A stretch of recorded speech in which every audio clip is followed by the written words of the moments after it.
Glorious people, this morning we are going to be sharing on why at times we have to reduce communication. Communication in a friendship, in a relationship, in a family is very, very important. Don't get it twisted. Don't get me wrong. Okay? Because this sharing may be a bit controversial, but I don't want you to get me wrong. Communication in every relationship, in every family, in every friendship is very important. But this morning, we are going to be sharing on why we have to reduce communication at a given point.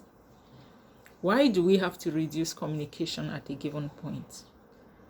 The question I'm going to go further to ask in this situation is, are you that friend? Are you that partner? Or are you that family member that is always the first to go checking on others? That is always concerned about the other party, about the other partner, about the other friend? That maybe after a while, you will be the one to call, to check, to find out how they are doing. If you have the ability to do so, fine. If you have the time to do so, good, excellent. And if it's your gift to always check on people, please keep it up. It's a good one. Don't get me wrong. It's a good one. But the sharing this morning what I'm going to be sharing on has to do with, limiting communication when it comes to a certain point, especially in a case where it is not your thing. You are not that kind of person that is, a chit chatter, you're always on call, you're always calling, you're always checking, you're always, not everybody is like that. There are some people that is their gift. They are naturally gifted to be like that. We appreciate them. But if you are that type that you have to put in effort to communicate, you do your best, you stretch yourself, you cheat out yourself on time to be able to meet out to the needs of others, to be able to say hi, to be able to ask, I hope you're doing well. I hope the family is well. I hope. And then you keep doing that. It gets stressful when it's not your thing. Okay. It's very stressful because it's because of the burden. At times we carry people's burdens. At times we love people that it's like a burden on us to keep checking on them, that we feel like it's our responsibility or it's your duty to do that. But if you keep doing it and then it's not appreciated from the other end, you now become a burden. And in such a case, you have to start cutting down on your communication.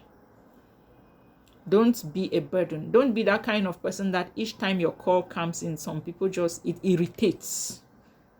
Because some people, to some people, maybe they don't like receiving calls, but it's your thing to always check on them out of love and concern. But if you see that you are not getting the feedback like you expect, cut it down.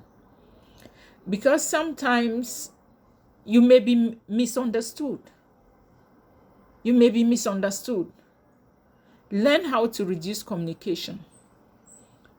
Because with the people we love, when we do that, it's not because we hate them, but at times it's because we don't want to feel like we are being taken for granted. Because at times you may be pushing yourself on some people thinking that you count to them, whereas to them you are a nuisance. You are nothing to them, but you think that you are important to them. So the kind of energy you get should be what should encourage you to keep it going or to stop it. So as I said earlier, don't get it twisted. Don't get me wrong. If it's your thing, if it's not a burden on you, fine, keep doing it. But if you have to stretch yourself to be able to do that out of the love and concern you have for some people, and then you don't get the same energy back, please, my dear, reduce such communication. Because at times we over-assess ourselves in the eyes of others, whereas we are nobodies to them. Respect yourself. It's not about being or feeling like you hate them. It's all about self-respect. If you respect yourself, you should carry yourself with dignity. And the way you carry yourself, that's the way others will carry you and value you. I hope I made some sense. Good morning.